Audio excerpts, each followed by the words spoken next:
I never thought my mother's battle with cancer would become a war I had to fight on her behalf.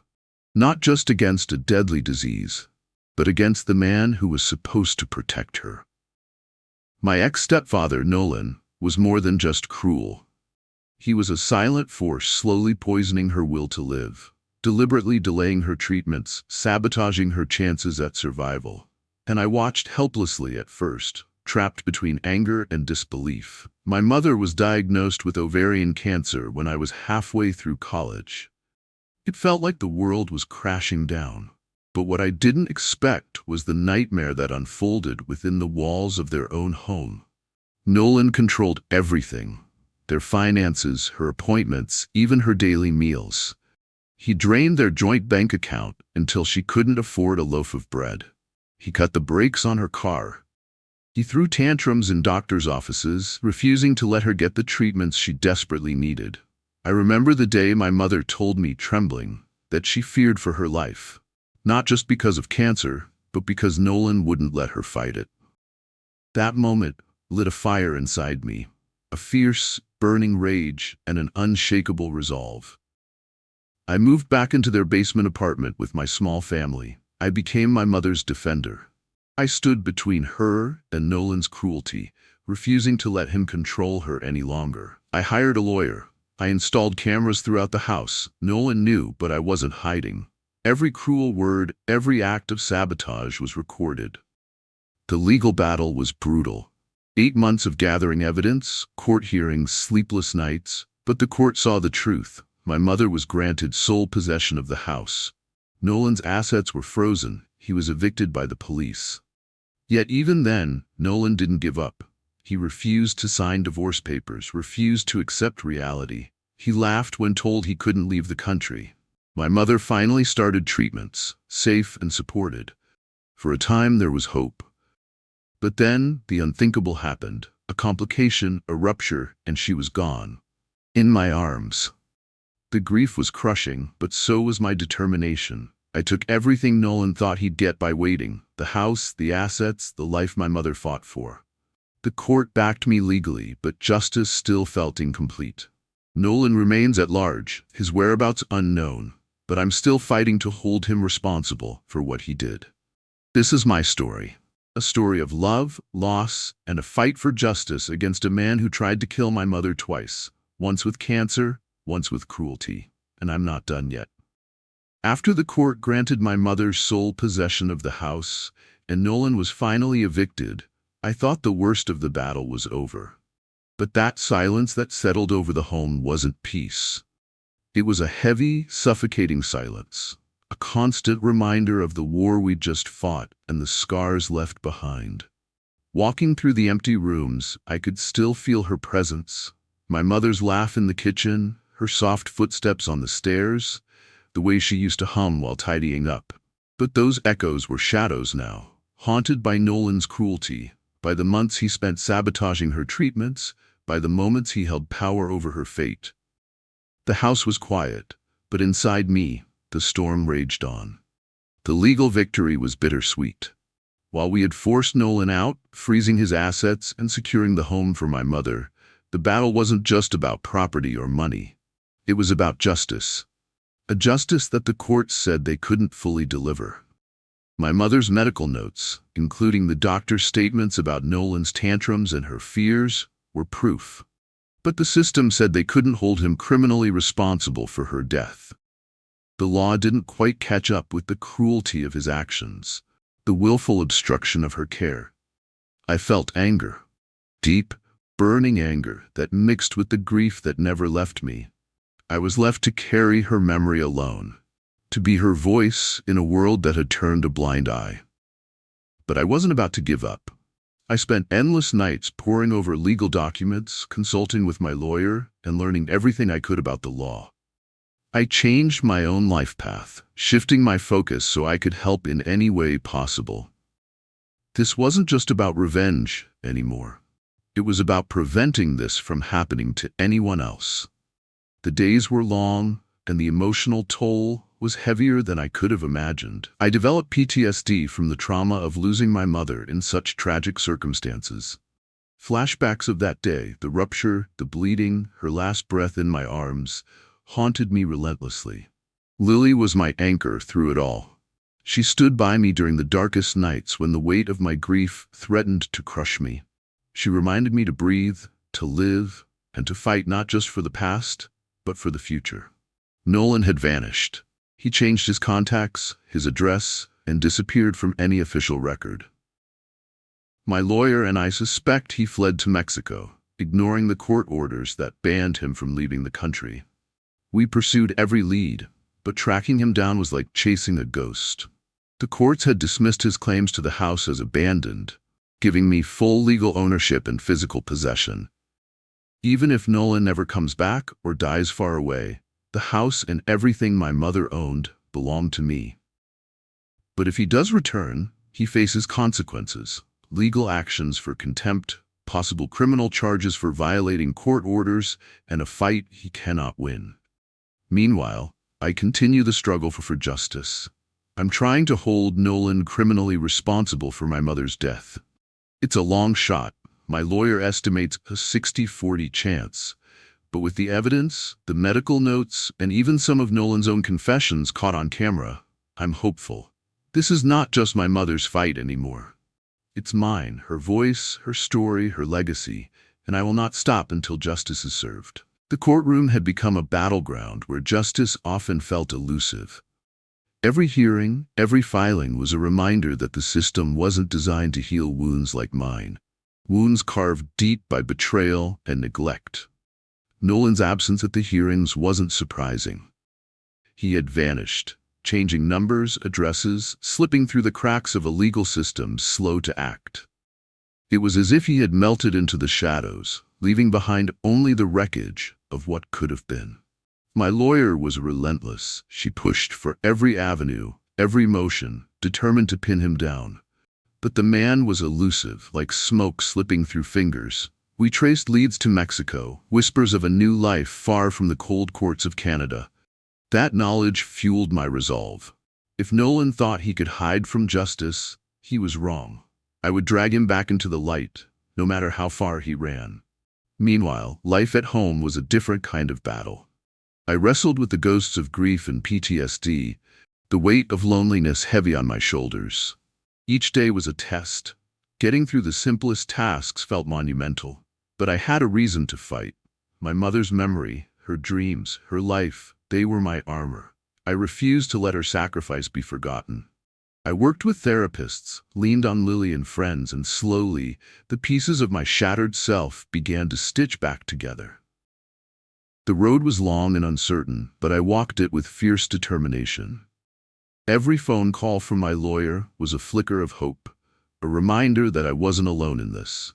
One evening, after a particularly grueling court session, I sat alone with my thoughts.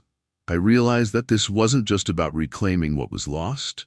It was about finding peace in a world that had tried to take everything from me. Nolan's shadow loomed large, but I was no longer afraid. I was ready to finish this fight. Nolan disappeared like a ghost, just vanished without a trace. The man who once haunted every corner of our lives was nowhere to be found. He changed his phone numbers, switched up his addresses, and straight up broke court orders by leaving the country. Rumor was he fled to Mexico, leaving me stuck dealing with the wreckage he left behind. Every court date felt like a punch in the gut because Nolan never showed up. It was like trying to catch smoke with my bare hands. The legal system? Slow. Frustrating. Not built for fights like mine, where the enemy is a ghost hiding behind lies and threats. But quitting? Not an option. My mom's memory pushed me to keep going. Every day I reminded myself of her strength, her fight, and how much she deserved justice. And I wasn't about to let Nolan get away with what he did. Lily was my rock through all of it. When I wanted to scream, cry, or give up, she held me steady. She didn't just listen, she understood. She reminded me why I was still fighting and that I wasn't alone. Our friends and the therapists I saw helped too. This wasn't just a legal battle anymore. It was a war inside my head, a fight to keep my sanity. My lawyer was aggressive. She tracked down leads, pushed for every motion, fought to get Nolan back in court. But the guy was slippery, like he had disappeared off the face of the earth. Still, we didn't stop digging. We followed every tip, every whisper about his whereabouts. The house was quiet now, empty rooms, but loud memories. I could still feel my mom's presence everywhere. Her laugh in the kitchen, the way she kept things so tidy, the warmth she brought into the house. But those memories came with pain, because Nolan's cruelty stole her life bit by bit. I'm still battling the nightmares. PTSD from that day she died, the way her life slipped away in my arms. The trauma clings to me like a second skin. Some nights I wake up screaming, some days it feels like I'm just surviving, not living. Still, I push forward. For her, for the life she deserved, for the justice I'll keep fighting for, no matter how long it takes. Nolan might have vanished for now, but I'm coming for him. Ghost or not, he can't hide forever. The days stretched into months, but the fight wasn't slowing down. If anything, it felt like it was getting worse. Nolan was out there somewhere, a ghost haunting the edges of my life, while I was stuck living in the wreckage he left behind. But I wasn't about to let that stop me. Every phone call from my lawyer was a mix of hope and frustration. She was digging deep, pushing every legal button she could find to bring Nolan back under the law's reach. But with every lead that turned cold, I felt a pang of helplessness that was hard to swallow. The house was my fortress and my prison. Walking through those rooms felt like stepping into a memory I couldn't escape. I could still hear my mother's voice in the walls, see her smile in the fading light. But that light was flickering, threatened by the darkness Nolan had tried to cast over us. Lily was my constant.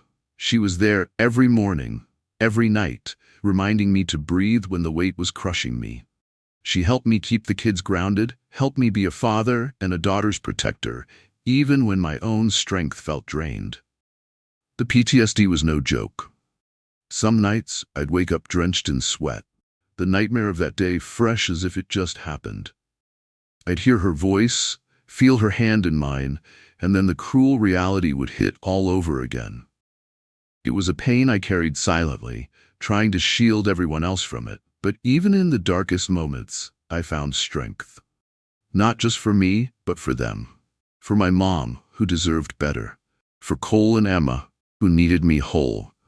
For Lily, who stood by me without ever flinching. The legal battle was grinding on, but we had a new weapon, evidence Nolan didn't expect. The cameras I'd set up, the witness statements, the medical notes, even Nolan's own words caught on tape. It was like building an iron cage around him, closing in with every passing day. And then came the day my lawyer called with news I'd been waiting for. A court date.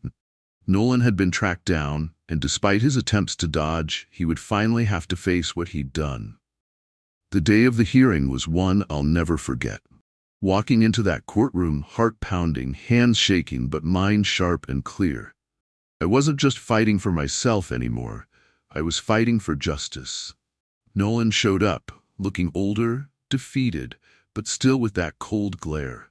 The judge listened as our lawyer laid out everything. The abuse, the delays in treatment, the sabotage, the emotional torment. I spoke too, my voice steady but full of the pain I'd kept bottled up. I told the truth, raw, honest, and unflinching. How Nolan's cruelty cost my mother her life, how it shattered my family. The judge's eyes met mine, and for the first time in a long time, I felt a flicker of hope. The fight wasn't over, but this was a victory. A step forward in a war that had cost us so much, and I was ready for whatever came next. The courtroom was packed, but all I could hear was the pounding of my own heart. It had been a long, grueling road to get here. A road paved with pain, frustration, and relentless determination. Today wasn't just another hearing. It was the moment everything could change. Nolan sat across the room, older and warier than I remembered, but his eyes still held that same cold, unrepentant glare. He refused to meet my gaze, but I could feel his presence like a dark cloud hanging over the entire room. Our lawyer laid out the case with precision and passion. She presented the evidence, the recordings, the doctor's notes, the testimony from those who had witnessed Nolan's abuse and obstruction. It was more than just legal paperwork. It was the story of a man who had deliberately sabotaged the woman he claimed to love. As the details unfolded, I saw faces in the courtroom soften, and some nod in quiet acknowledgement. The weight of truth was undeniable. When it was my turn, I stood and took a deep breath. I spoke slowly, letting every word land with the gravity it deserved. I'm here because my mother didn't just lose a battle with cancer. She lost because the man she trusted tried to stop her from fighting. Nolan's abuse wasn't just physical or verbal. It was a deadly sabotage that cost her life. My voice cracked, but I pushed through. I told them about the car brakes cut, the drained bank accounts, the mistreatments, and the fear she carried every day. I shared how I watched my mother fade, trapped not only by disease, but by someone she once called family. The judge listened intently. When I finished, there was a heavy silence, the kind that feels like the whole world is holding its breath. Nolan's defense was weak, filled with excuses and denial. But the evidence was overwhelming. The camera footage alone was damning. Every lie he told, every cruel act was caught on tape. Finally, the judge spoke. This court recognizes the gravity of the actions taken by Nolan against the health and well-being of his spouse. While the legal system may not fully rectify the pain caused, this ruling will ensure accountability. Nolan was ordered to face criminal charges related to neglect and obstruction of medical treatment. It wasn't the justice I dreamed of. But it was a start. As the courtroom emptied, I felt a flood of relief, exhaustion, and something I hadn't allowed myself in a long time: hope. Outside, Lily took my hand, squeezing it tight. "We did it," she whispered. I nodded, tears finally slipping free.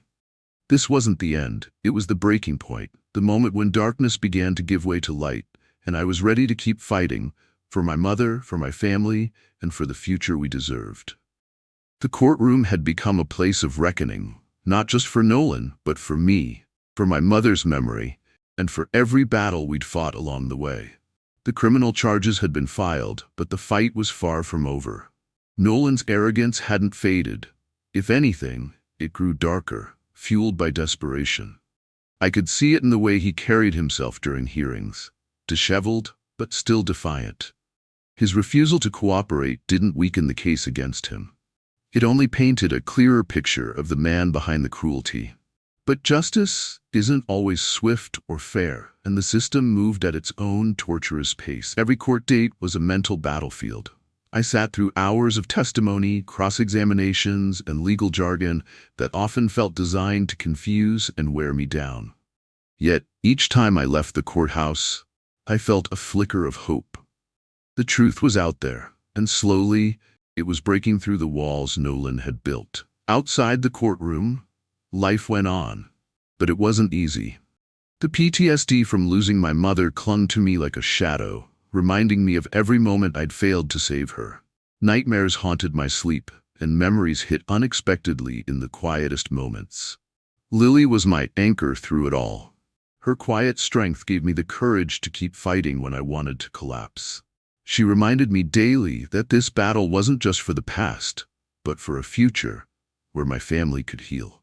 One afternoon, as I prepared for another round in court, my lawyer called with news. Nolan had been arrested, caught trying to slip back into Canada illegally. His capture was a turning point. Finally, the man who had evaded responsibility was facing real consequences.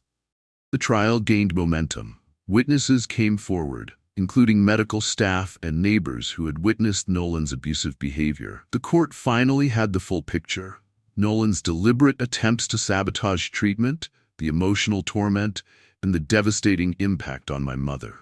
But the most powerful moment came when I took the stand.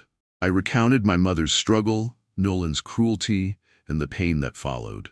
I wasn't just telling a story, I was giving her a voice when she no longer could. The jury listened, moved by the raw honesty and undeniable evidence. Nolan's facade cracked, revealing the man behind the mask. Days later, the verdict came: guilty on multiple counts. Relief washed over me like a wave. Justice, finally. But as the judge pronounced the sentence, I realized this was more than a legal victory. It was a step toward healing. I thought of my mother, the battles she fought, the love she gave, and the legacy she left behind. Her fight wasn't in vain. Outside the courthouse, Lily held me close. "We did it," she said softly, and for the first time in a long time, I believed it too. This chapter brings Nolan's capture and conviction, deep emotional reflection, and sets the stage for healing and closure while keeping the story engaging and impactful. The day the verdict was read, a heavy silence fell over the courtroom. Nolan's guilty verdict was not just a legal outcome. It was a moment that marked the end of a long, painful chapter and the beginning of something new. For years I had carried the weight of his cruelty, the delays, the sabotage, the fear in my mother's eyes as she faced a battle no one should fight alone. But with that verdict, the system finally acknowledged the truth. It recognized the harm he had caused, even if it couldn't bring her back. Walking out of the courthouse, the sunlight felt different, lighter somehow. Hopeful. Lily was waiting, her hand in mine, steady and warm. We didn't say much. Words weren't enough. The journey had been brutal, but together we had crossed the finish line. Back home, I walked through the rooms that still held my mother's spirit. The photo album she'd left me, the little things she cherished, they were reminders of a love that no darkness could erase. The house, once a battlefield, was now a sanctuary. Every wall echoed with memories of strength and resilience. Yet, even with justice served, healing was ongoing. The trauma didn't vanish overnight. Some nights the grief still swallowed me whole. But the difference was that I was no longer fighting alone. I had a family, a future to protect and nurture. Cole and Emma thrived, growing into their own stories, free from the shadow Nolan once cast. And I learned to live with the scars, not as chains, but as marks of survival. The fight for justice had changed me. It showed me the power of resilience and the unbreakable bonds of family. Nolan was behind bars, held accountable at last. But my victory was not just in the courtroom. It was in the quiet moments, in the laughter of my children, in the warmth of Lily's smile, in the peace I slowly reclaimed. My mother's legacy lived on through me, through the life we built from the ashes. And as I stood on the porch watching the sunset, I finally felt it. A calm certainty that no darkness could ever dim the light she had given me. The war was over, but her love, that was forever. Thank you for following Nolan's journey, a powerful story of pain, fight, and ultimate healing. We'll see you in the next story.